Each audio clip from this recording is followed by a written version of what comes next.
Guys, welcome back to episode 68 of Space XPLR. Today is a very special episode, and you will see in a second why is it very special. And it's an incredible guest today on the show, and I'm very happy to have this guest on the show. Again, it's been quite some time we've been having this kind of back and forth conversation on social media, but it's going to be an incredible show, guys. For you, if you're a big fan of this agency of NASA, you're going to really enjoy the show today, because today with us is Kenneth Harris. So Kenneth is acknowledged by Forbes Magazine among the world's youngest and most impactful individuals in the field of science. So Kenneth is known by delivering thoughtful and dynamic leaderships on programs of critical national and international importance. Since the age of 16, Kenneth has been involved in projects at NASA, Goddard Space Flight Center, totaling 7 satellite missions over his 12-year tenure with this center. So Kenneth currently serves as a senior product engineer for the Lunar Gateway HERMES Instrument, which will help us send astronauts back to the moon and on their Artemis generation, working to safely secure the program against both physical and cyber threats. Outside of his professional responsibilities, Kenneth is also an elected official on the Board of Education in Prince George's County, Maryland, where he represents over 130 students. He's also the host of Elements on Seeker, so make sure to go and find and check these episodes. There's a lot of these are really great. Striving to educate curious minds around the globe about space science. So again, there's going to be the social media links, of course, obviously, as always. It's going to be Instagram, Twitter, and LinkedIn is going to be there also. So make sure to send him a message, let him know what you think about his views, approach, what he said today on the podcast. And I don't know, I think he will be available for you to answer a couple of questions. Oh yeah, definitely. As well. Definitely. That's a yes for you guys as well. That's a yes. Yeah, that is awesome. I love that. So again, Kenneth, big pleasure to have you on today. And the first question that I got for you, again, the one that kind of stood out from the bio, you got involved with NASA at the age of 16. So can you take us back to the age of 16 and kind of talk about your personal experience? How did you get involved with NASA and what you're currently working on at the same time? Oh man, so 16, I was a knucklehead. I didn't really listen a whole lot. So interesting story that I'll make relatively short, but it was basically the summer. It was summertime. You just get a summer job. My mom said, "Hey, you gotta get a summer job, Kenny. Don't care what you do, you just gotta get a summer job." I didn't really listen to her, so she went ahead and applied for something for me. The last thing in our little kind of brochure that's sent to your house. Basically, I cleaned high schools for a year, not a year, for a summer, for a few months, and that was a really humbling experience, and a good experience. It helped my my punctuality, getting places on time. It helped me to understand work ethic and what goes into being proud of the work that you do. But regardless, I decided I did not want to go back and do that again. So definitely listen to her the next time. Ended up getting into the high school internship program as a function of working at a summer camp for NASA, where I was really just there to watch my little sister, and I was kind of helping the camp counselors. But I got into the high school internship program, and that is kind of where my career went off. I worked on a project called MMS. I specifically did radiation testing for a series of satellites. One of which again was MMS, which is the magnetospheric multi-scale mission, and another one is probably a mission you've never heard of. The Mars, one of the Mars rovers, one of the Mars rovers, which is still up there, which is pretty cool. And that was again a great experience. It's where I really got my first taste of mentorship and them getting me different places. And so that was my first mission. It goes along. I do 6 additional missions leading up to the one I'm working on now, which is the Artemis mission. The Artemis program, which is a part of the Lunar Gateway program, which is gonna kind of be like the you can think about it as similar to the ISS, but not. It's a lot smaller, and it's near the moon instead of near Earth. And it's supposed to help us, get boots on the moon again, as well as take us to Mars. Okay, so that's kind of. So how old are you right now, by the way? 28. 28. So again, so that's 12 years in 5 minutes or less that was here. So Oh Exactly. yeah. There's probably, I'm sure that you have a lot of great stories to tell, Yeah. because working inside of NASA, I mean, it's a lot of people when they, like you've probably seen that yourself on the social media before you texted and corrected the time. I wanted to kind of give audience to let them know that I'm going to be having you on the show today, and I Yeah. wanted to ask them question personally yourself. And Yeah. a lot of people ask the question, how can be part of NASA? So what would you Right. tell for the young people who have this kind of obsessive thoughts and they want to work together with NASA, with the space agency? What would you tell them? What's the correct way to approach if you want to work for NASA in the future? Yeah. So the first thing I always tell them, no matter what, is that you don't have to be an engineer to work for NASA. Because so many people say, okay, I have no mathematical, no science skills. I'm like, that's fine. We've got lawyers, we've got accountants, I guess you need math skills to be an accountant, but we've got accountants, and we've got a variety of people. There's actually a team I've worked with really, really closely, and these are the people that you can look up. They're called the Blanket Ladies. They sit in the mechanical shop in building 5 at Goddard, and they make the thermal blankets that we wrap our satellites in. And they have they're seamstresses, so they make the blankets for us, and that's super cool. You can be a photographer like Christopher Gunn, who has taken all the amazing shots of James Webb, and then you can be an engineer as well.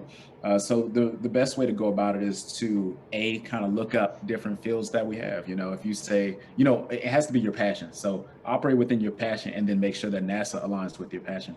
But a good way to get your foot in the door is to obviously attend NASA events. Obviously, know somebody at NASA that can kind of introduce you to different people. That's always a great thing to know.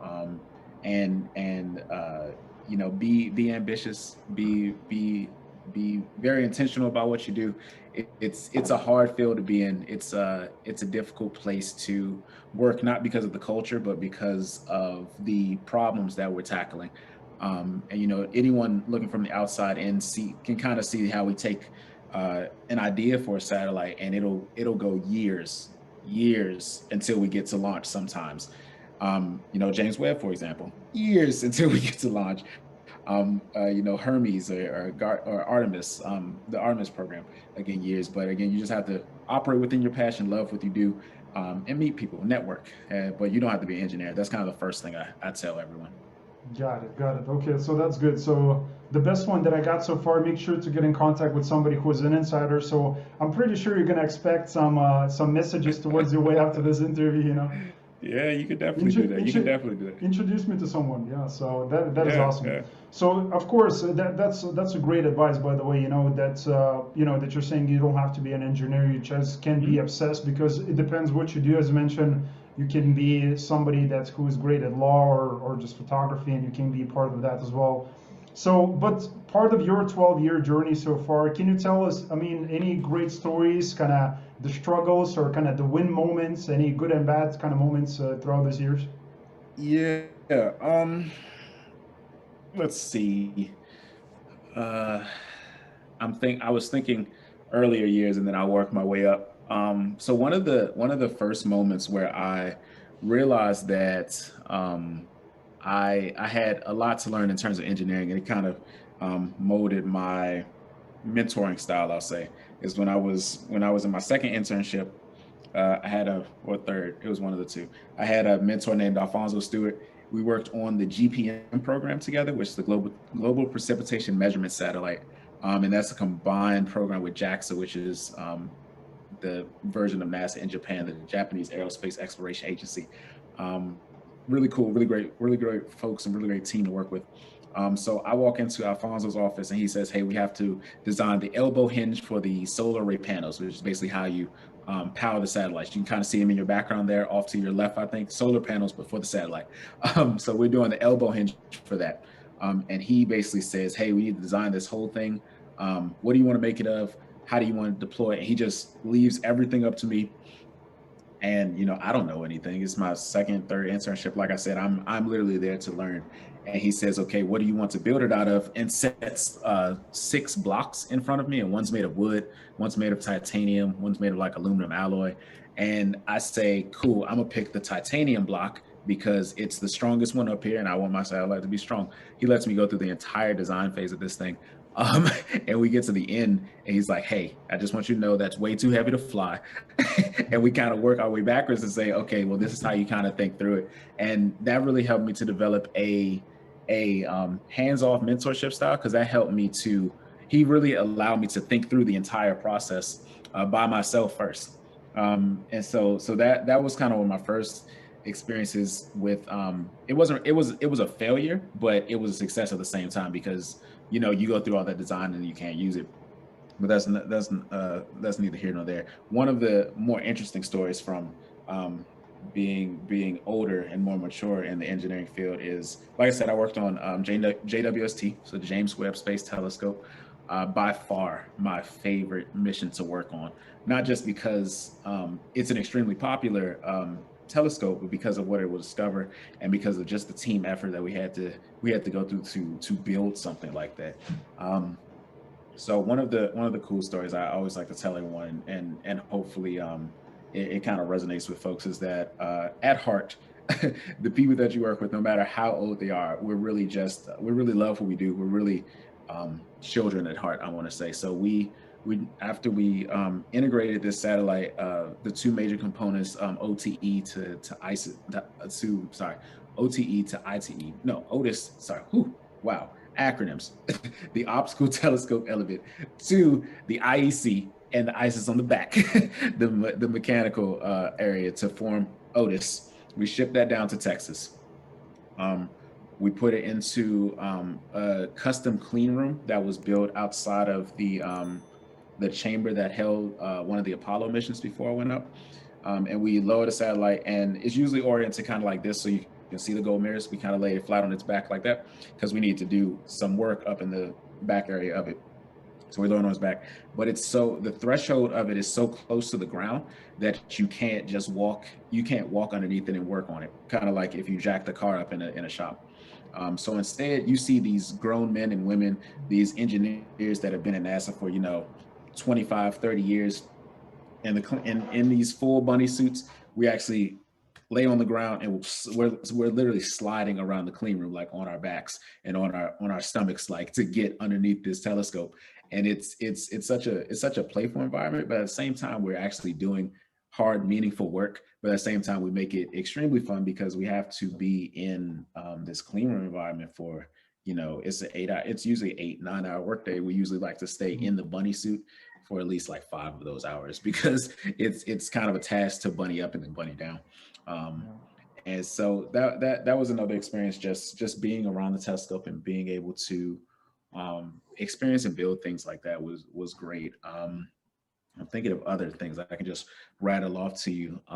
One of my greatest, I guess, failures was that when I was going through my undergraduate study, I almost switched majors. I almost dropped out of my engineering field because of a university appointed advisor that told me to drop out of the program because I was struggling with a class. I actually ended up taking this class this class 2 times before I passed. And it was really discouraging, because it was a tough class, and I was doing a whole lot at the time as well, involved in extracurriculars on campus, as well as just working and things of that nature. So I chalk that up as one of my greatest challenges I have overcome, because I don't know what would have happened had I decided to switch the path that I was on now. I don't think I'd be here talking to you. I don't think I'd have the different opportunities that I've had. So I feel like I've given you a lot of stories, just kind of throwing those at you now. So I'll turn it back over to you for now, and then we can. No. That's look. I don't know about the audience, but I do personally enjoy the stories, because I think those are super powerful. Because it's easy to say and give an advice, but when you tell kind of through a personal story, it teaches a lot about who people are, and I think it's more relatable. So what would you say for the audience, besides, don't give up and kind of, pursue your personal passions and the vision? What would you say for the audience who are striving to be a next, engineer for NASA, for the SpaceX, or, something like that? Yeah, that's easy. So besides being passionate, besides striving and not giving up, I would say that one of the best pieces of advice I was given was to network from a young age, was to network early, and get someone that was very passionate about what they were doing. and that could obviously guide me in what I was doing. So, Mm. and I kind of tell these stories later, but I have really cool stories about how I met a number of my astronaut mentors, Let's do it. including General Charlie Bolden, who's the former NASA administrator. And that was completely unexpected. But I would say so for me, I'm a really growing up, I was a shy kid. I didn't like to talk a lot at all. And so to be pushed out of my comfort zone to say, hey, you need to network, hey, you need to talk to these people was something really challenging for me. So one year, actually it wasn't too long ago, I think it was 4 years ago at this point, maybe 4 years ago, 5 years ago, I was selected to go to the Space Generation Fusion Forum, which is basically an international conference between different ambassadors from international space organizations. So, we've got Germany, we've got Poland, we got Japan, we've got, Africa was there as well. So it's where we get together and we talk about the world space issues. So that year we did space debris, for example, like how we're dealing with orbital space debris. So anyway, I'm there at this conference. I'm talking to a few people. I'm not really networking like I need to, but I'm talking to a few people, and I'm approached by one of the individuals that kind of are hosting the conference. They come over to me, they say, hey, Kenny, we talk, we go back and forth for a while. Turns out that this guy is actually from Maryland, from the DC area where I'm from. And we say, okay, we exchange business cards. We say, okay, we'll connect when we get back. We get back in town. He reached out to me, says, hey, I'd like to meet up. It'd be great if we can talk. I say, okay, cool. And I kind of blow it off for a while. To be honest, I blow it off. I'm finishing up my master's degree at Johns Hopkins. And at the same time, my wife and I are planning our wedding. So I have a lot on my plate at one time. And he says, hey, let's meet up again, like the second time. And I say, okay. And we schedule a date, and we end up having to reschedule it because of some conflicts on my end. I get married, I go on my honeymoon. He texts me on my honeymoon because he doesn't know I'm on my honeymoon at this time. He says, hey, we should talk. And I'm like, okay, cool. So as soon as we get back, we end up talking, and we have formed such a great relationship that I don't think I'd be where I am now without kind of his guidance. And I tell that story to say that having a persistent mentor like that kind of really wanted to pour into you, opened the door for so many other avenues for me, including, like I said, me meeting those astronaut mentors can you hear that?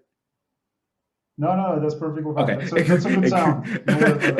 including those astronaut mentors that I have. So that gentleman there that I met actually ended up introducing me to Major General Charlie Bolden and Captain Kenneth Reitler, who is, again, another former astronaut, as well as Dr. Jeanette Epps, who's an astronaut, Leland Melvin, just a number of people that have kind of come into my life as a result of this.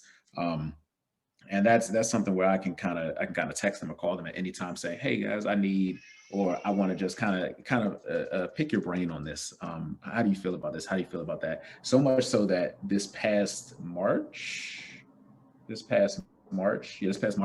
when NASA opened their astronaut applications, they actually kind of guided me through that process when I submitted my application. So again, I think it's a cool experience just to say, hey, I want to apply to be an astronaut. You might not get it, but I think it's cool to just say, hey, I did that. I think again, it's good to have mentors in your life that can help you kind of navigate that. But I tell that entire story to say that had I not spoken up at that one conference to meet that one individual, then those other dominoes wouldn't have fallen into place. And if he was not so persistent about trying to have the conversation with me and again, pour into me, I would not be where I am. So twofold: one, network as much as you can. And two, when you get into a position where you feel as though you can give back, make sure you give back because it's bigger than you. And also be persistent in how you choose to give back to someone, specifically if you see something in them. But yeah, so talk to people. I guess that's how I boil it down to a sentence: talk to people. Exactly. Yeah, we do live actually on a planet that if we want to create something or make something in life or in business or in relation, we have to talk with other people. I mean, there is no other way around it. As you mentioned, you being shy, which I don't believe in that. Yeah. you know, Yeah. there's people talking about extroverts, introvert, and of course it's a big Yeah. debate. We can talk about that, but Yeah. Hmm. you know, so what type of questions would you ask? You know, maybe you can share a few. Is it more based about engineering and the type of work that you do? Is it like the personal questions? Because I do believe questions are very important. It's more important than sometimes than the answer. And asking effective questions is very important. So can you share like your personal journey with those people, of course, without going into detail? Yeah. Like, how do you approach those conversations with these people when you're kind of trying to squeeze as much as you can, of course, with exchange of giving back, whatever? Like, what type of questions do you ask them? Yeah, so that's a good question. But the approach I take is there's a story behind this one too, but the approach I've taken can be twofold. The first method I'd say is to actually no, I'll tell the story first and then we'll circle back around to that. So the story is when I met Captain Kenneth Reitler, the former astronaut. I was headed to a conference with again my other mentor, and he said, "Hey, Captain Kenneth Reitler's going to be here. You should meet him. I'll leave it up to you to meet him." And I said, "Okay." Uh, from there, I simply went to Google. I looked up stuff about him, his missions, what he had done, what he'd studied. I needed to know at least 3 paragraphs worth of information on this person.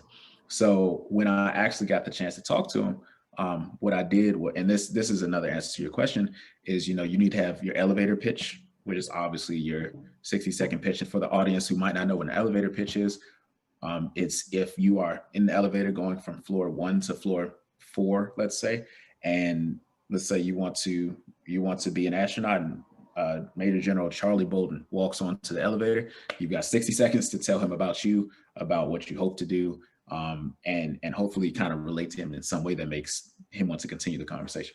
So when I had that conversation with Ken, what I basically said was, hey, I work at NASA. I'm doing XYZ. I have aspirations to be an astronaut, to do XYZ, XYZ, XYZ. And I talked about stuff about my passion for education as well, because I knew he was a professor at the Naval Academy. So a lot of keywords that apply to what they've done, but also align with what I've done without sounding fake or rehearsed, I'll say. So to answer your question, the kinds of questions that I ask, or the approach I take in any situation outside of Ken, would be approach with the elevator pitch. Because typically when you get to people that you want to speak to, most of the time for me, I approach them at conferences. LinkedIn's fine. But sometimes people have so much going on that they'll read a LinkedIn post and they'll just kind of forget about it. And then, it's kind of lost in the ether at that point. So usually when I get face to face with these different people at conferences, I'll give them my elevator pitch. I'll say, hey, this is great. Or hey, this is what I hope to work on. I know you flew on, STS-131 or whatever it was.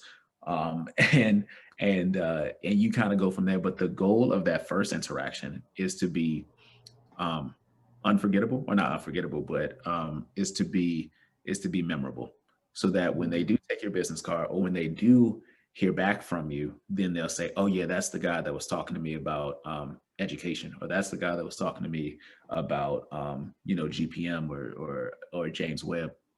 Because the goal of the first interaction is to set up the next interaction, because they're not going to tell you their life story at a conference.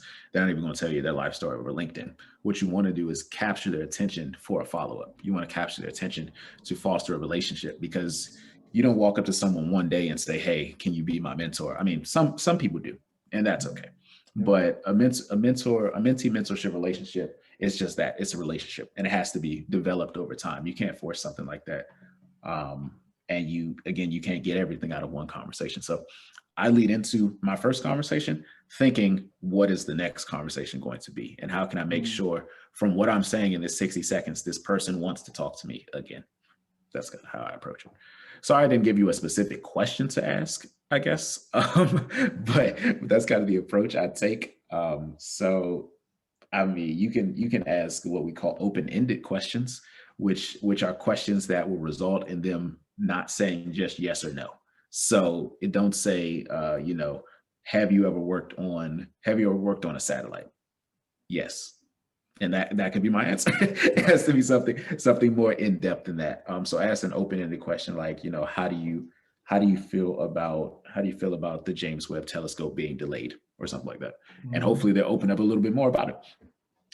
Because again, you want to make sure that you are you're setting yourself up to have a second conversation. That's what I'd say. That's very good. That's gold right there. I don't know if you guys or girls got it, but if you didn't get it, make sure to rewatch that again, because now we're going behind the scenes of becoming a successful, engineer. It's a lot of kind of mentorship and creating those relationships, which is very important. I mean, you spend 12 plus years, in NASA, and that means that you build a lot of those quality relationships over time. So it's really good. So again, and it's part of that how you probably became elected official at the Board of Education as well, because you became good at speaking with people, So yeah. I want to ask you one question, just want to make sure that your answer doesn't change, because I found, again, the conversation that you had on the NASA's website. So I just want to kind of, check you on that, if you don't mind. So what will be kind of your most of the favorites thing so far as you work in NASA? What's my favorite part of working at NASA? Yeah. Oh man, it's a few things. I really genuinely enjoy the teams I've worked with, like the culture of NASA. I really enjoy that. Just how we interact with each other, how different folks are willing to help you, I'll say. It's tough being in this. Again, it's a tough field to be in. And if you run into the wrong individual that, thinks they are the absolute smartest person in the room, and that the question that you're asking is so beneath them that they don't want to help you, or that they belittle you and make you feel a certain way about asking that question. Certain people can't take criticism. So that can be very detrimental to someone's educational future, their career, anything like that. So working at NASA, I think it's a very open place where I can actually, again, with my 12 years, I can even walk up to someone and say, hey, I don't understand why this schematic looks that way. Like, I don't understand. Someone explain it to me. And they have no problem. There's actually a saying that we say, I hear it on the meeting at least one time a week, where someone says, explain it to me like I'm a fourth grader. And we'll actually have to sit there and we'll break it down, not because anyone is incapable of comprehension, but because explaining it in that way really opens the floor up to figure out the problems with it. And really open up the floor to additional questions about it. So that's what I'd say. I'd have to say the team that I work with. Exactly. So it didn't change. So it still stays the same. Culture. I was like, I don't even know what article you're talking about, but that's constantly my answer. I mean, it's always cool to work on satellites and stuff like that, but at the end of the day, no one builds a satellite by themselves. So I can't say, oh, I really like building the satellites. I mean, that's fun. Being in a bunny suit, that's cool. Traveling with satellites and speaking and stuff, that's great. But at the heart of it is my team. I really do love my team, and all the different contributions that we make together. Yeah. Awesome. So again, the question that I wanted to ask you mentioned one thing, which is one of your favorite projects, of course, is James Webb Telescope. So the question that you asked, you said, give an example, asking open-ended questions. So the same question applies to you, because there's a lot of people looking forward to James Webb Telescope, including myself, to getting launched. So how do you feel yourself personally? I'm going to use the same question as you used, how do you feel personal about being James Webb Telescope being delayed now? So I'm excited for its launch. Its delay, I feel, is justified, because if you think about just how complex this telescope is, and how unforgiving a situation would be where it went up and something went wrong with it, then I think a delay here is worth the wait. Because if you even look back to Hubble, when Hubble was launched and Hubble had its issues, Hubble was in an orbit that was attainable. Like, you can go up there and fix it. as well as we developed, well, not we, because I didn't work on Hubble, but they developed a hatch on Hubble that allowed it to be serviced. And as we know, Hubble had a number of servicing missions. James Webb A flies in an L2 or Lagrange 2 orbit that is, what's that, 1.5 million kilometers, something like that. It's way out there. And so when that's out there, no one's going out there to fix it. And even if someone did go out there to fix it, we didn't install a hatch on James Webb like they installed on Hubble. There's no hatch because we know you're not going up to service it. So I think the delay is definitely going to be worth it. Again, when you think of just what this mission means, what this mission hopes to obtain, when you think of the insane concept of we're going to launch a telescope into space that is going to observe, eras around the Big Bang or help to see how the universe was formed and things like that. That's a absolutely insane concept. And then to make it even worse, we say we're going to make this thing a transformer that unfolds into a tennis-sized court satellite.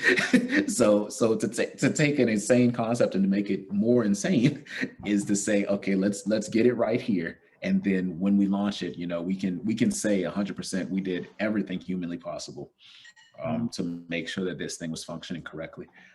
So I'm glad it got delayed, but I'm also sad that it got delayed because everyone wants to know what it's going to find, right?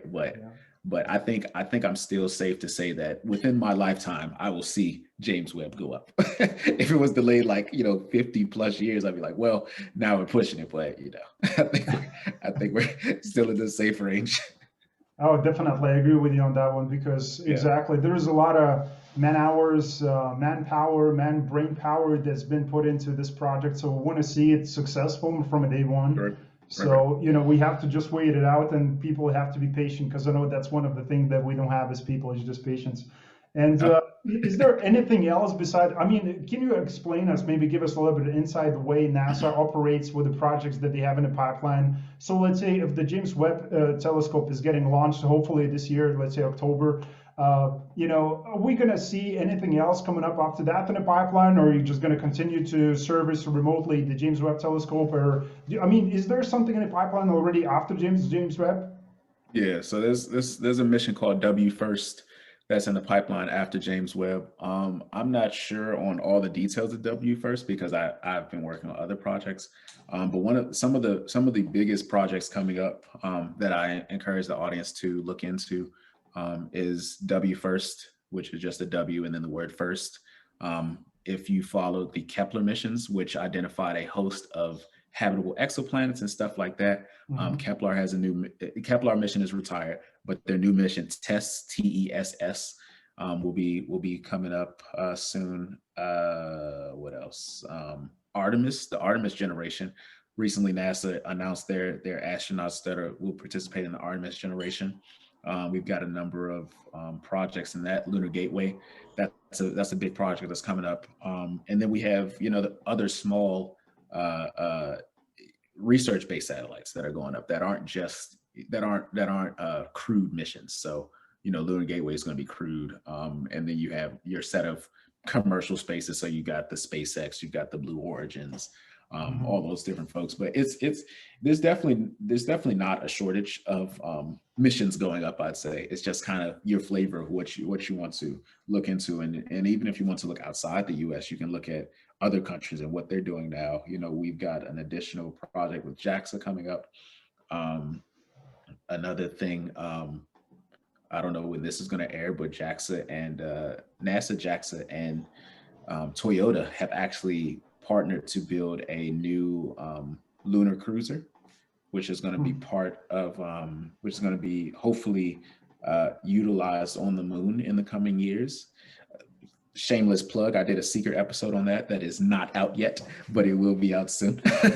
So that's another, again, it's just a matter of what you're looking for. Like if you're looking for research, just say research satellites. If you're looking for crewed, so men and women going to space, then you can look at that as well. But it's no shortage of satellites or missions going up. Yeah. So, and all these projects that you're talking about, is the past projects that still you continue until this day, or that's what's is going to be done again with the again? So first of all, congratulations on $23.3 billion, budget for NASA for this year. So Oh is yeah. this going to be so? What's going to be done again with part of that capital? I mean, is this going to be funded to fund these existing projects, or the portion of that is going to be going somewhere else to the brand new project? So it's not an even split by any means. So you've got a portion of it going to existing projects that are wrapping up. You've got a portion of it going to your newer projects, and then you've got obviously your part of your budget going to research and development. So you've got working at the so even though NASA is one government agency, each center has their own specialty. So you've got the popular one. Well, all of them are popular, but some of the more popular ones that a lot of tourists go to are the Kennedy Space Center, because that's where a lot of the launches happen. You got the Johnson Space Center in Texas, which are where we train our astronauts. So all the crewed missions are happening down there. You've got JPL, or you've got you've got, oh man, acronyms are terrible. You got JPL out in California, where they do most of their rockets and things of that nature. And then Goddard is more of like a research facility almost. So we is a research and integration facility. So Goddard actually hosts the SysDiff, which is one of the biggest class 10,000 clean rooms in North America. So that's one of the reasons why James Webb was assembled here in Greenbelt, Maryland, because we have the facility to do so, and it's the biggest one in North America. So again, that's kind of how the budget's spread out. It's spread out amongst centers. I didn't name all the centers just now, but they're spread out amongst the different centers. And then obviously something that we're having a conversation about now, in kind of the upper tiers of NASA are, money toward education, for example. So getting additional students filled into the pipeline, making sure they understand what's happening at the lower levels of NASA. That way we're training up the people that are going to replace me, basically. So making sure money is going into that and providing for the next generation of NASA. And I'm currently sitting on a board that's helping to do that as well, because again, full circle, it's bigger than me. I got to make sure that it continues even after I'm gone. Exactly. Indeed. Yeah. Indeed. Love it. Love it. So legacy is very important. So again, 100%. part of the education that you mentioned, which again, it's a big topic. Again, our educational system for now is a little bit different. Again, from as far as I would like to see personally. But just talking about education in general, I mean, why people should pay attention again to the space industry. I mean, why is this supposed to be something important for us? Because personally, again, as an outsider, it seems like, again, I've never been in in the times of Apollo 11, kind of first landing on the moon, and these times where there was kind of this space race, who's going to be the first. But I do guess it's been something like this. That's what's happening right now. And again, for you as an insider, you probably still have the same feeling. You're just working on the projects, and there's no difference for you. But for the outsiders, it feels like we're rushing towards something. So with that rush, I mean, there's more people getting involved. But for the people who are left behind, like, what would you say to them? Like, why they should go and educate themselves about the space or be part of the space industries with the space agencies or either private companies? Yeah, that's a really good question. I think that as we continue to um, just develop as a society, I think um, I think something that has driven humans since the beginning of time has been exploration and the mystery of what's out there, what's next. It hasn't always been looking to space. For a while it was just looking across the ocean, but it's exploration and what's next. And we can see that even in oceanic studies, because a big thing dealing with space and the oceans is that we know a lot more about space than we do about our own ocean, for example. So I think that in itself can be a huge driving factor for different people that may not be involved in the field or may not be at least research in the field, because again, we're doing a lot more for commercial space now. Like government agencies are partnering a lot more with commercial spaces to not only make it more accessible, but to kind of spread out the work a little more. And 25 years ago, we couldn't launch or we couldn't go to a university to develop a satellite. But nowadays, we can tap university to say, hey, we need a 3U CubeSat built, and it'll be launched as a piggyback on this other one that we're doing. And that only, again, full circle to education, that not only helps with educating the next generation to have them build a small satellite, it gets them involved, it gets them interested. They can say yay or nay to it. Again, you don't have to do space, you don't have to do science. To me, that's my passion, doesn't have to be yours. But in some way, as we are constantly evolving as a society, I feel like that drive for exploration, that drive for solving mysteries will really push us again towards space and the oceans, as I mentioned earlier. And what will be kind of the end goal, or the kind of the let's say the future projection and the positive, the greatest way possible that you would like to see as a species, like in the future? Oh man, that's a tricky question. I It's twofold, because I'm a very strong advocate for preserving the home that we have here, and not pushing toward the advancement of space technology to have a backup in case something happens here. So I do think that we should preserve our world, but at the same time, I think that we should understand other planets, other moons, other celestial bodies, so that we can potentially understand what may be coming way down the pipeline for Earth, if that makes sense. Because you can study other planets that have similar stars to ours to say, okay, well, this star burnt out X amount of years ago, so we know that our star will potentially burn out, blah, blah, blah, blah, blah, blah. And that's not to be an alarmist by any means, but it's just to say the science, if the science is there, you might as well understand it. Like, don't pretend it's not there, is what I'll say. So the end, what I'm hoping for, or is to be, I don't know the technical word, and I don't want to kind of muff it up here, but to be able to go from planet to planet. I forgot the word for it, because I usually confuse it with interterrestrial or whatever it is. But Yeah, I like I interplanetary species. there it is, interplanetary species. I like to be able to go from here to Mars, for example, and we have the science to do that. And in the future, we have the science to do that. I'd like to be able to see that happen, but I don't think because some people ask me, "Hey, how close are we to like Star Wars, Star Trek?" And that's to me that's really far off, really really far off. And there's a good article about the differences between it, but I won't muff it up. I kind of did that reading in my own time, but that's something that I'd like to see, interplanetary species. Here you go. Here you go. So you being part of the Lunar Gateway project, can you talk about that a little bit? And how far off are we actually looking to creating a base on the moon? So Lunar Gateway is actually going to orbit near the moon. Mhm. So Lunar Gateway has a series of instruments on it. I personally am doing the space asset protection for the Hermes instrument, which is going to help study solar weather, radiation, things like that, while on Lunar Gateway to help us understand how we can put astronauts in that orbit and get additional data on that. Can't talk a whole lot about that because that's kind of high level stuff. But Yeah. um, the concept of Lunar Gateway is, again, to be. I like to think about it as like the gas station on the way to Mars. So we got a pit stop. So you can say we can go here to we can launch from here. We can go to Lunar Gateway. We can refuel and we can go on to Mars. Or if you're on the moon already, you go to the moon, go up to Lunar Gateway, then you go to Mars. It's supposed to be like a pit stop on the way there. So you can kind of see us kind of forming this path toward an end goal.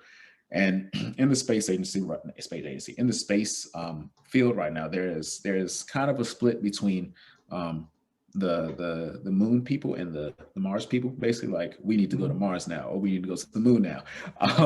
And it's just about understanding it and kind of seeing how we can get there as safely. I'm all for the safety of things and understanding things. I'm not going to get really into that, but in terms of, what was your question? How close are we to? To creating a base Yeah. on the moon. Yeah. So I mean, I'd say that's pretty close. The puzzle pieces for that are coming together. Like I said, we'll have Lunar Gateway, which is supposed to be near the moon, orbiting near the moon. And I mentioned the JAXA and NASA mission earlier that's developing their new lunar cruiser, which is supposed to have a laboratory on it. So a big thing about the Apollo missions, the later Apollo missions, is that they had their moon buggy, which was great. But the moon buggy could only take, well, the first Apollo mission, you could only walk. There was no buggy. Then you get to, I think Apollo 15 had the first moon buggy. So you get on the moon buggy and now you can zip around the moon, but you still have to come back. The concept for this new lunar rover, or lunar vehicle, is not a rover, lunar vehicle, is for it to be a mobile laboratory, so that you're supposed to be able to stay into it and stay inside of this laboratory for up to 14 days. So you're in your moon base, you can go out for 2 weeks, explore the moon, and come back. But it's a habitat where you can take your helmet off, where you can, take a shower, XYZ, and really explore the moon in that as much luxury as you can, but now with, not having to go back to the habitat every day. So full circle, how close are we to the moon base? I want to say that we could probably start setting up a lot of agencies have concepts for moon habitats. So much so that I actually saw one was on display at it was some conference. Some conference happened right before COVID. I forgot what it was, but JAXA had a display for a moon base, kind of similar to the one behind you. It was an inflatable moon base. And they actually blew this thing up in the convention center. I was like, that's really cool. So I want to say we're right around the corner from that. We just have to do, more proof of concepts. Obviously, someone has to go up there and test it. But I think that's very achievable in my opinion. So, and the Lunar Gateway is going to act like a station to get resupplied for the moon base also? Yeah, you can think about it like that. So I know one idea. Again, this is not set in stone yet, but going back to that lunar vehicle again, I know they had the plan of having lunar vehicles on Gateway so that they can just put them on the moon when they're needed. But I think, and in addition, I can see Lunar Gateway being used as a means for getting supplies to the moon. For example, it's easier to launch a spacecraft from here to an orbiting body than it is to launch it from here down to the surface and then relaunch it, if that makes sense. It's hard to pick some up off the ground than it is to, send it back home when it's already in orbit.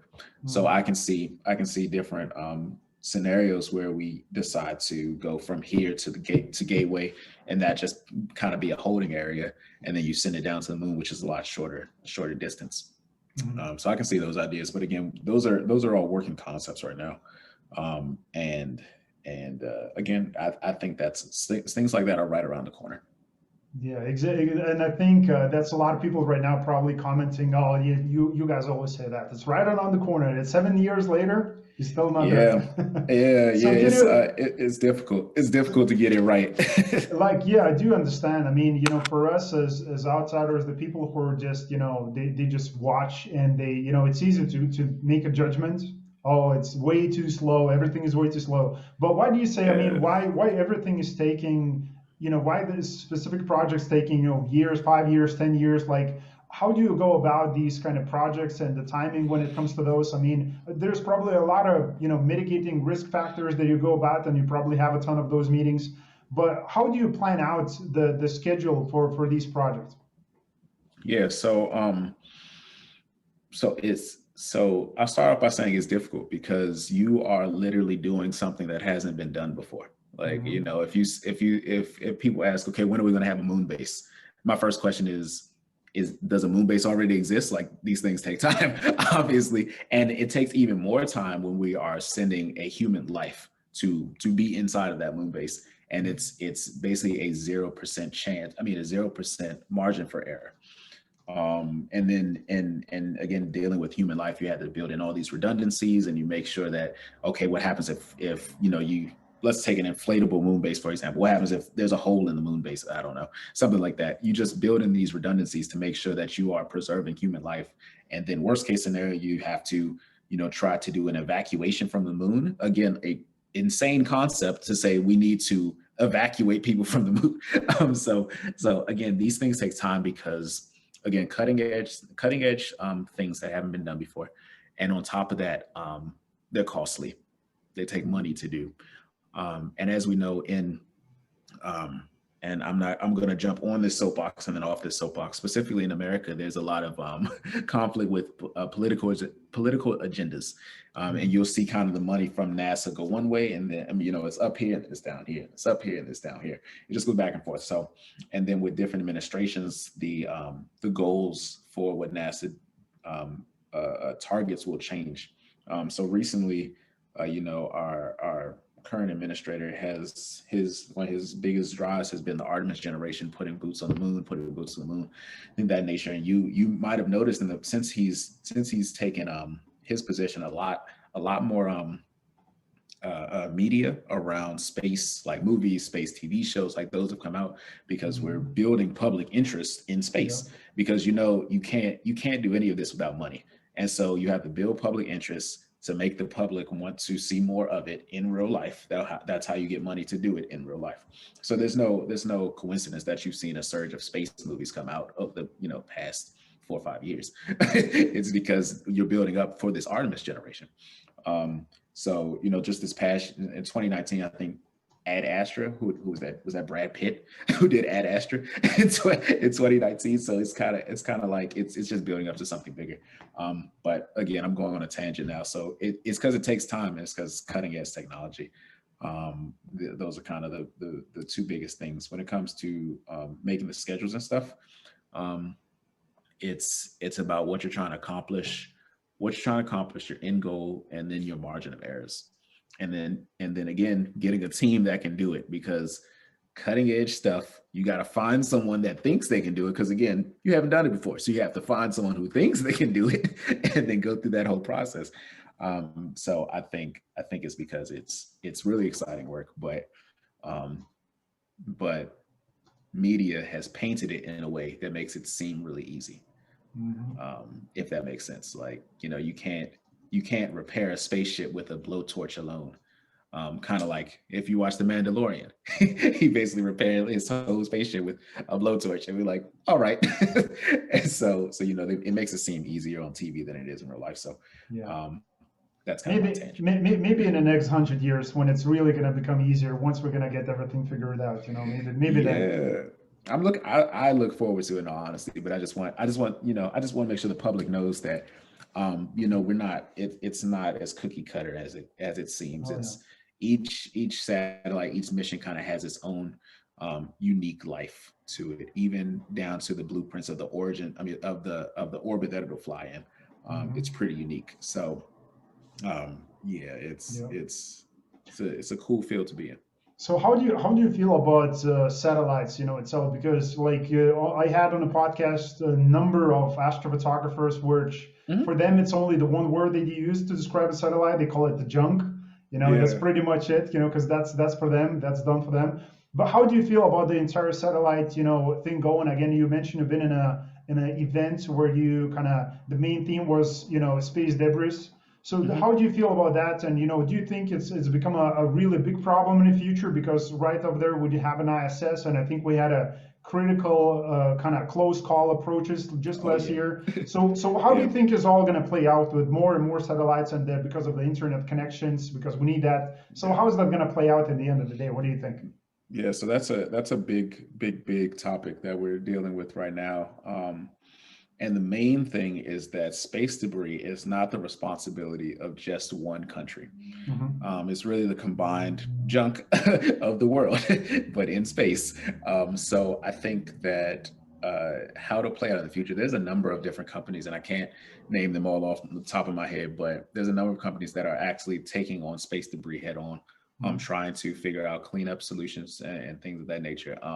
Because as you know, we do have a crew in orbit, and not only that, but different commercial organizations, I guess I don't have to be, I don't have to kind of tiptoe around it. SpaceX is trying to send autonomous satellites into space that won't that will fly autonomously through orbits. And that makes everyone a little nervous, because when you fly autonomously through an orbit, sometimes space debris is unpredictable. And again, we have human life in orbit, and that's not really a margin of error that we can accept. So, I don't know the answer to that. I don't know how we're going to deal with space debris. I know that it's an ongoing global conversation right now that has been happening for years. Like I said, that conference that I was in was 5 years ago, and I know that they've been doing it even since before that. So I know a big push. I know ESA has done a lot with it. The European Space Agency has done a lot in that regard, and kind of pushing for that in that direction. But the biggest contributors to satellites in orbit are China, Russia, the U.S. Those are the biggest three. Then you've got ESA, Germany, and there's one other one, but I forgot. Japan. And so it's about coming together collectively to fix the problem. But I don't really have the answer to it. I just I follow it, because luckily that's not it is my issue, but at the same time I'm just kind of following, like, okay, how can I help? Yeah, I get it. Yeah, so again, it's at least from my view, I don't want to see it, because look, space is a beautiful thing, and I think due to the light pollution areas that we live in, again, I don't know the situation that you have in Maryland, but some people live in a Bortle 9 scale, Bortle 10, where it's really light. Some of the people, like, when they're born, before they die, and they've never seen a Milky Way before, so it's kind of sad, because I think if we can look up and see the night sky, it can inspire a lot of people. And I think a lot of people just like yourself, you probably seen the sky more than a couple of times before at night. So I think it could be a real benefit for people. So instead of like having satellites, unless they're there and we don't have any problems where collisions happen and something might happen with ISS, or there's space debris flying on people's heads, or there's a website flying with a it says www, and it's made of satellites. Like, I don't want to see that in the future, because I think space is getting open for business, and those things will happen in the future at some point to some degree, but hopefully not. So, and you mentioned again, part of that, we have astronauts now, in ISS, so we have some people. So what about the question, it's been in the movies. You mentioned about the movies. It's been in the movies since 60s, probably 70s, about the green little man. So what's your personal thought about that? I have to ask a question. I get that question every time. So I think that I think the universe is huge. It's my personal opinion that we are not alone in the universe in some way. I don't think it's little green men by any means, but I do think that in some way, on some other planet, someday we will discover that there is something other than us in the universe. Just to put it in perspective, again, a shameless plug for Seeker. I just did an episode on this that is not out yet. So I think one of the biggest things, and this is something that the Kepler mission recently, it was a combination between the SETI Institute, ESA, and Kepler. They did a study using the data that they got from Kepler and Gaia Gaia's ESA's mission, to look at planets that are in habitable zones. And habitable zones are just the areas, for the audience that don't know, habitable zone is the area near a star, a sun-like star, that is just far enough away to have liquid water on its surface, which can or cannot mean that there is life. And using the data from Kepler and Gaia, the SETI Institute has established that there are close to 300 million planets that fit the same criteria as Earth within the Milky Way. So solely the Milky Way, they have guessed that there are 300 million. Out of those 300 million, they've only identified 4,000 of them, or about 3,000 of them, but they've estimated it to be 300 million in total. And that's from them taking a very conservative amount of about 7% If you were to look at the data from Kepler and Gaia, you'll see that out of the um, 10 billion stars, about 90% of those stars are similar in shape, mass, and complexity to the Earth. Now, that doesn't mean that all 90% have life on them, which is why we take 7%. And we say, okay, about 7% of these might have life, which how we get 300 million, which again is still a huge number. Like 300 million is a huge number.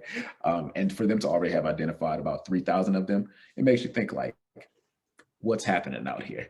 Like what's happening? But again, the closest one is light years away. I don't know the exact number, but it's gonna be really tough to know, because right now we're playing the short game right now. We're looking at the moon, we're looking at Mars. Like that's peanuts compared to planets out there that might fit the bill. So long story short, I don't think we are alone in the universe. I don't think it's little green men, but I'm not sure what I think it is.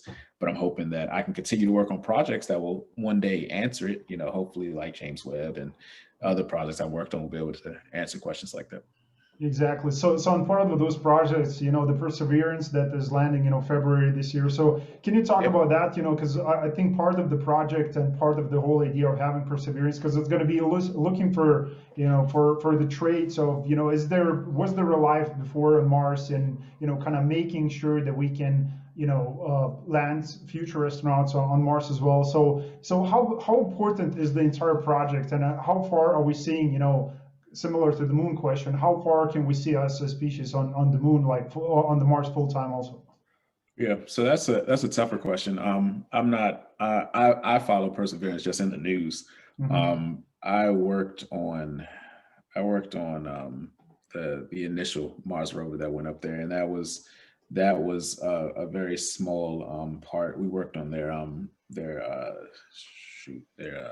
icebox for the mission. But in terms of Perseverance, I think that having and this is twofold. I'm gonna roll into something else as well. Having Perseverance up there, I think is going to be extremely beneficial to understanding the complexity again of Mars, because we sent rovers before. But I think having the understanding of what's up there before we get up there is obviously very beneficial. But in terms of how close are we to something like that? Someone like Elon would say what, 2031, 2034, something like that, which I think is achievable if we get the moon situation out the way. He's already proving that he can utilize his Raptor engine, and the Raptor engine utilizing methane, which is rich on Mars, and that we can again produce on Mars. So that means for the audience, it basically means that we can launch a crew from here to Mars with no additional fuel on it. And when they get to Mars, we can create the fuel that they need to thus get back, which again it's huge, because when you think of flying into space, one of the main things you want to think about is weight. Going back to that first conversation where my mentor had me build that satellite out of titanium, too heavy, full circle. But you're thinking of weight. So if you don't have to take that additional weight to refuel the rocket or to provide additional fuel, then you can go, you can do a lot more. So I do think it's close. Obviously not as close as the moon. I'd agree with Elon, like, 2034 maybe would be a good target year. It's a little out there, but I like to build in what if scenarios. Like, what if we need to do this? What if X, Y, Z? Because if I've learned nothing from being in the space industry, you definitely got to learn that things slip to the right, basically meaning they get delayed. And that happens every day. Like, hey, this slips to the right, great. That slipped to the right, great. And so it's for a number of reasons. Tests don't go right. We want to add a new design to something. Money is another thing, and COVID out of the blue. So things like that, you just build and stuff like that. So exactly. Yeah. So what about making things right? What about making things right, as you mentioned, when it comes to design, or just questions that we ask and we don't have the answers yet? What about making everything right? So and part of that making things right is taking advantage, let's say, of AI-based technology, because part of some conversations that I had with the people. I remember one particular guest. She's now going through analog training mission, and now she's looking to be an astronaut in the future, of course, as well. Mm-hmm. And she mentioned that the criteria that currently the commercial astronaut is based on is very high, but the kind of the process, who's going to be picked for the future astronaut, is going to be dedicated to the AI technology. Who's going to kind of pick the future astronauts? So Yeah. is there anything being used from AI's perspective right now on, let's say, satellite creation on NASA that's being used, or like how much of the overall of the AI technology is being used on NASA, or maybe for the future? So again, good question. Not something I specifically work on, but so I'm not really 100% sure on that. I'm sure she gave you a lot more detail about what she's doing and things of that nature. But in terms of AI, for what we're working on, I can say from projects I work on, AI is being used a lot in terms of asset protection. So when it comes to protecting our satellites, we utilize AI in a series of projects or a group that we do threat detecting in. So some of the major threats to satellites are high powered lasers, B, cybersecurity threats, or three, kamikaze satellites. You can think of them like that. Some of these satellites are actually put in orbit with the intent purpose of decommissioning other satellites. So much so that some of these satellites, and let me think about this real quick. Yes, that is public knowledge. Some of these satellites actually have like little Batman grappling hooks that they can like grab a satellite, like pull it out of orbit or like swing it somewhere so that it's destroyed. And when you think about it, it's like, man, that's a cool concept. But at the same time, it's like, how do we protect against that? So some of these satellites and some of these models that we're building, we're using AI and different models to help deter things like that from happening. So again, that's not really about populating the moon. It's not about populating Mars. It's not about astronauts, but that's kind of how we're in my world right now. That's how we're utilizing AI. Because I do agree in the future, AI will definitely be used a lot, will be pegged a lot. But right now in my current role, don't use it a ton, but it is present. Got it. So part of that, I mean, because AI, I think is going to be a great resource for us to make a lot of great decisions in the future. Because for us, the way our brain wired, I mean, everything is taking too long. And again, I know that Elon is looking to solve where again there is 50-50, as I mentioned, the same divided group of people, who are talking about moon or Mars. So it's same for it or against it. Again, AI and creating, Neuralink kind of symbiotic relationship with people and AI. So I do understand that. It's very sensitive topic. But can you talk about your own personal kind of add value process for you working as a board of the education for the Prince George's County, Maryland? So what type of, can you take us through the kind of routine and what type of work is that and how you provide value to people? Yeah, so that's a new role for me. I'm in my first term right now, and that the desire to do that stemmed from my desire to mentor, but also at the end of the day, it's the desire to make sure that the next generation knows about space and they have the opportunity to be afforded things like that. So Prince George's County, Maryland is the county that I grew up in and I went to school, and I'm a product of the school system. So growing up through that school system, specifically Prince George's County, Maryland, we have a very heavily African American school system. So one of my goals is specifically target the diversity factor within STEM. So just some numbers for you. If you look at America as a whole across all 50 states, the field of STEM is roughly 7% African Americans across the entire thing. So when you think about that, you think that not enough students that look like that, not enough African American students or Black and brown children see people that look like them in the field, and thus they, at a young age, you might not feel that you can relate to the person, you might not feel that you can approach the person X, Y, Z. So one of my goals being on the board is to bring programs like that specifically to the school system. So using my role at NASA, using the connections I have, we've actually already spun up a program that will be starting either this year or next year, which is specifically going to target Prince George's County, Maryland, to get more students on our campus specifically and we're hoping to utilize that as a beta model to duplicate, not just for STEM, but for a lot of other things, and then hopefully to take it to different centers, do it at Kennedy, do it at Johnson, things like that. So at the root, really want to affect that diverse population, because that's what Prince George's is. It's majority African-American students. But at the heart of it is just getting more students into STEM, and realizing that that's something that I can add to the board. And like I said, it's 130,000 students. It's 23,000 teachers. So we've got a $2.2 billion budget. It's a pretty massive operation, but I have staff. So luckily it's not a full-time job in addition to my full-time job. It's like a part-time job that I treat as a full-time job. So, I've got my board phone over here. I've got my board laptop over there. So like, as as soon as I get off work for, NASA for the day, I just shift over and say, hey, I got to answer these emails. I've got to talk to these parents. I've got a number of students that are actually in high school right now that I'm helping with their senior projects. So a few of them will be doing senior projects specifically with NASA this year. And that's just something that I do. I was doing that before I was on the board, but now that I'm on the board, I feel as though I can help a lot more students. So it's definitely a pivot left, but I think it's for the greater good. And I'm trying to help as many students as I can.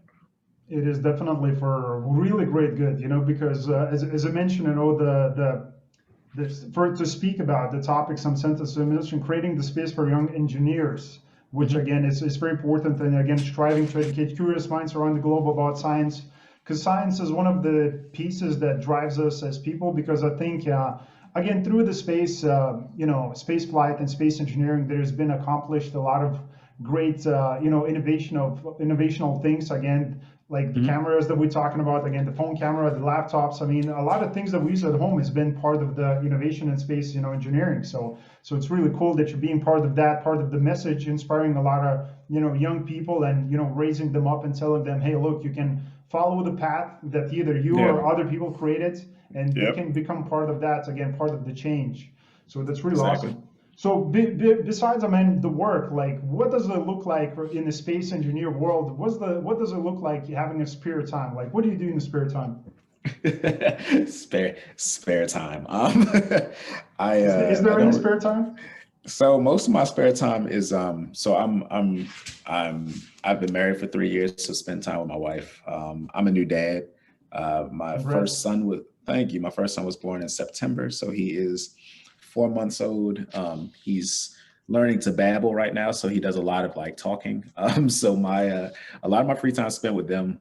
I've also got Seeker that I work on a lot, which is really just what I've been doing anyway. Like, I just read space articles and cool stuff about science, and I get to talk to people about it. And that, that's not really much difference. And the Board of Education takes up time as well. I've got 2 dogs. One walked past a second ago. So if you rewind it a few seconds, you'll probably see him, but one walked past a few seconds ago. What else? I really enjoy traveling. Obviously haven't gone anywhere in the past year because of COVID, but prior to that, I travel internationally a lot, not just for speaking engagements, but just in general. So if everything goes well and COVID kind of subsides, I'll be in Poland. I'll be in Denmark, Copenhagen, and one other place this year. But yeah, what else do I like to do? Oh, I like to eat.